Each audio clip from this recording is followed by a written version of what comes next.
and one of the three money amigos. Today we're going to be talking about your credit. It's a really important topic right now.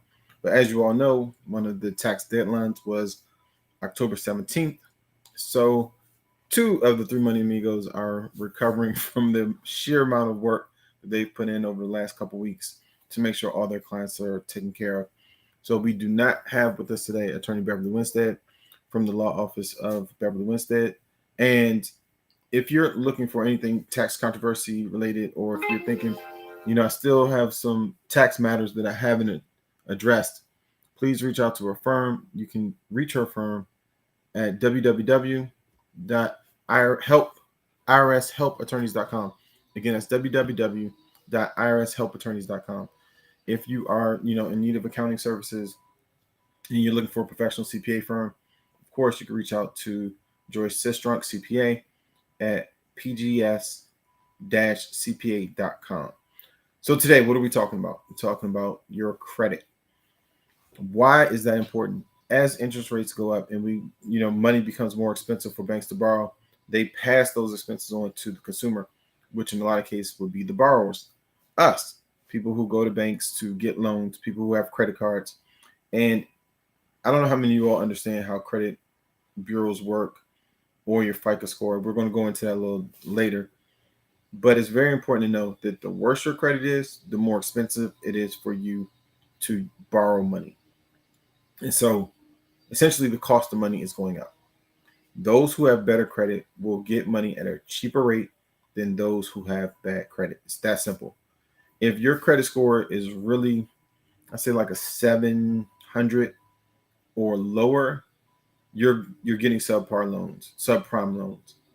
720 and higher, you're looking at prime loans, which means you're getting the best rates available in most cases. Over like really 750, anybody will open up anything to you to borrow money because they know you're credit worthy. Now, for those of you all who might be under a 700 credit score, you're thinking, or let's even go a step beyond that.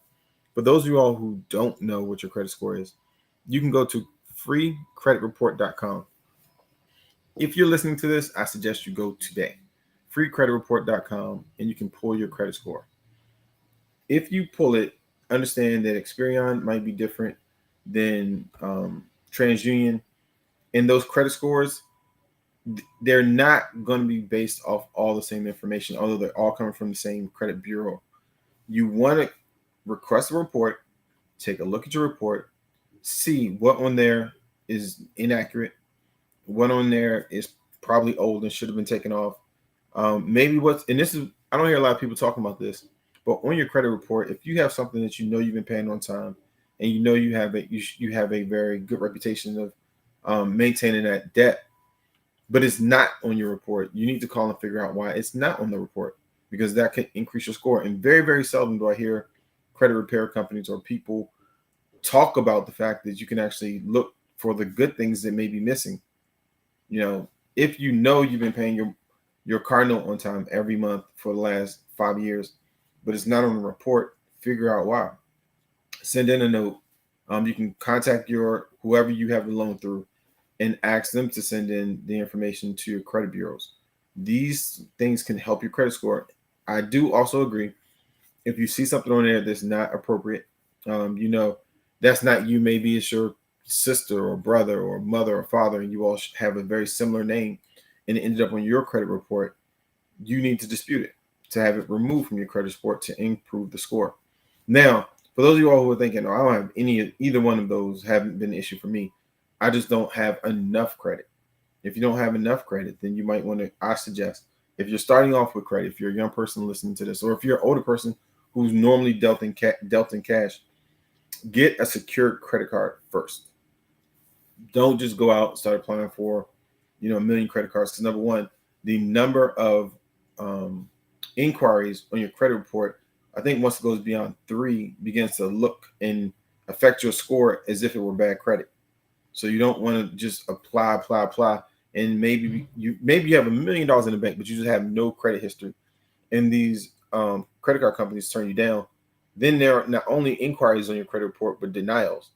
So you want to get a secured credit card because it still gets reported to your credit, to the credit bureaus. and you can't be denied if you have the cash in your account. For anybody just starting out, again, I would suggest, well, what's the strategy? I would do a credit union, and I would ask for a secure credit card of 500 with a $500 limit. Use it for a couple months, pay it off at the end of every month. If you want, maybe split that half one month, half the next month. I wouldn't pay the minimum until it's over, just because it takes too long. But just pay it off at the end of the month, and then maybe after 6 months, ask them to increase the credit limit. If they increase the credit limit, you have to, of course, have the $1,000 to match the increase, depending on what you go up to. After that point where they raise the limit, I will go another 3 months of paying it on time, using it and paying it on time, and then I would apply for a credit card with the same company that you had the secure credit card with. That's a strategy that will work. More than likely will work. It's no guarantees, but Three Money Amigos want to give you something tangible and quick that you can use to improve your situation, improve your credit score. Because as inflation continues to rise and the cost of money increases, those people with the worst credit scores are going to suffer the most. Those who have access to capital, who can actually go out and get loans, who know their credit score is high enough where once they do get the loan, they're paying prime rates on the cost. They're going to win. And you don't want this environment to make the gap wider between the have and have-nots. And it's going to get wider if the have-nots don't prepare. And truthfully, this is where some of the wealthy will fail if they don't start to plan accordingly as well. So take a look at your credit, get your credit right. This is a time. I'm Brent Simpson, one of the co-founders of Investing Education Academy, along with Leon Noble. If you have done these things and you're like, you know what, I've done everything you said and I have money sitting that I need to do something with, and you want to start investing in stock market, cryptocurrency, real estate, or other buying into private equity deals, other businesses, please contact us, become a member. This is what we do all day. If you're looking for some tax controversy work that you absolutely need help with, you can contact Attorney Beverly Winstead at www.irshelpattorneys.com. If you know your whole accounting situation is just wrecked, or it's beautiful, but you've been looking for a new CPA firm, you can call the CPA firm of Premier Group, and that is Joy Sistrunk Company. You can go to www.pgs-cpa.com and make an appointment. Thank you for being with the Three Money Amigos. Although today I'm alone as my colleagues recover from the well-earned hiatus that they're taking right now. Make sure next year you get your taxes done early so my colleagues aren't stressed out. Everybody have a great day.